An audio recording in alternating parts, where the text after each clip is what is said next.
ஐயப்போ ஐயப்போ சுவாமியே.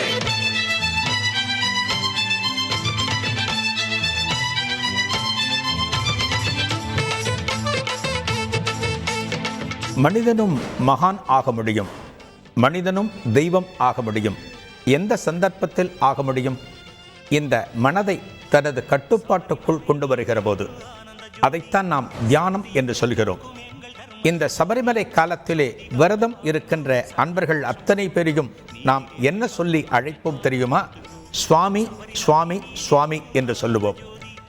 ஐயப்ப மலைக்கு செல்கின்ற அனைத்து பக்தர்களையும் ஒரு பக்தர் மற்றொரு பக்தரை அழைக்கின்ற போது அவரது பெயரை சொல்வதில்லை. என்ன சுவாமி சாப்பிட்டீங்களா?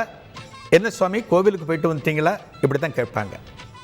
என்ன காரணத்தினால் அந்த சுவாமி என்கிற வார்த்தை பயன்படுத்தப்படுகிறது அப்படின்னா, இறைவனுக்கு நிகராக இந்த காலத்திலே விரதத்தையும் பக்தி நெறிமுறைகளையும் மேற்கொள்கின்ற காரணத்தினாலே அவர்களை சுவாமி என்று அழைக்கின்றார்கள். இந்த இடத்திலே எந்த விதமான ஜாதி பேதமும் கிடையாது. ஒருவரை ஒருவர் அழைத்துக் கொள்கிற விதம் அன்போடு காணப்படும்.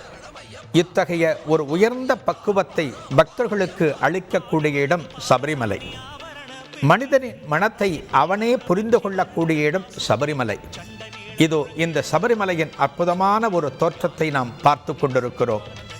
பக்தர்கள் மகர ஜோதிக்காக இங்கே காத்து கொண்டிருக்கின்ற அந்த காட்சிகளை நாம் பார்த்து கொண்டிருக்கிறோம். இந்த காலத்திலே எத்தனை ஆயிரம் பக்தர்கள் வந்தாலுமே, எத்தனை லட்சக்கணக்கான பக்தர்கள் கூடினாலுமே, இந்த நேரத்திலே இந்த மகர ஜோதி காலத்திலே அந்த ஜோதி சொரூபனான ஐயப்பனின் தரிசனத்தை பெற வேண்டும் என்பதற்காக எத்தனையோ மாநிலங்களில் இருந்து, எத்தனையோ வெளிநாடுகளில் இருந்து பயணித்து இந்த இடத்தை அடைகிறார்கள். இந்த இடத்திலே இன்றைய தினம் கிடைக்கக்கூடிய தரிசனம் மகர ஜோதி தரிசனம் என்று சொல்லப்படும். வருடத்தில் ஒரு முறை மட்டும் இன்றைய தினம் மாலை சுமார் 6 மணிக்கு மட்டுமே கிடைக்கக்கூடிய தரிசனம். இந்த தரிசனத்தின் சிறப்பை பற்றி ஏற்கனவே சொன்னேன்.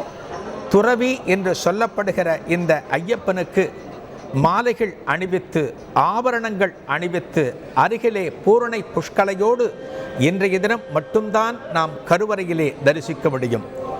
இந்த தரிசனம் வருடத்தில் ஒரு நாள் மட்டுமே, இன்றைய தினம் மாலை மட்டுமே கிடைக்கக்கூடியது. அற்புதமான அந்த தரிசனத்திற்காகத்தான் நாம் அனைவரும் காத்து கொண்டிருக்கிறோம்.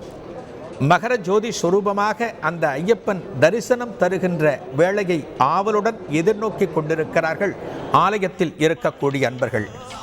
அங்கே ஜோதி சொரூபமாக ஐயப்பன் காட்சி தருகிற போது, இங்கே திருவாபரணத்தோடு காட்சி தருகிற ஐயப்பனுக்கும் ஒரு ஆரத்தி நடக்கும்.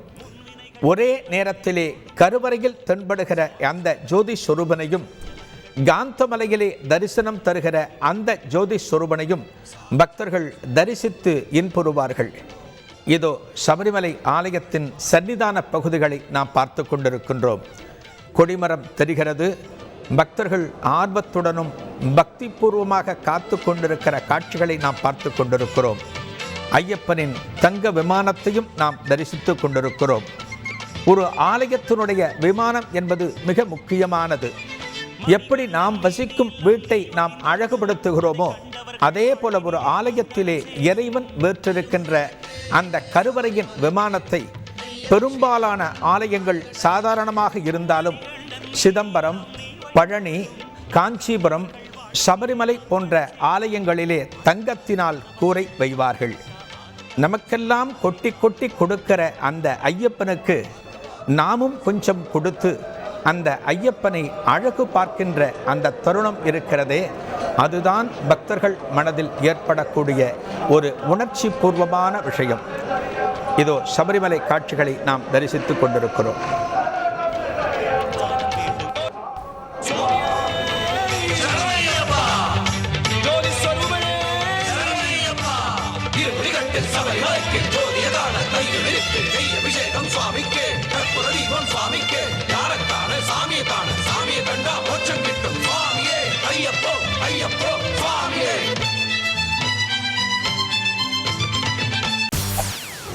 செய்திகளை உடனுக்குடன் தெரிந்து கொள்ள உடனே சப்ஸ்கிரைப் பண்ணுங்க.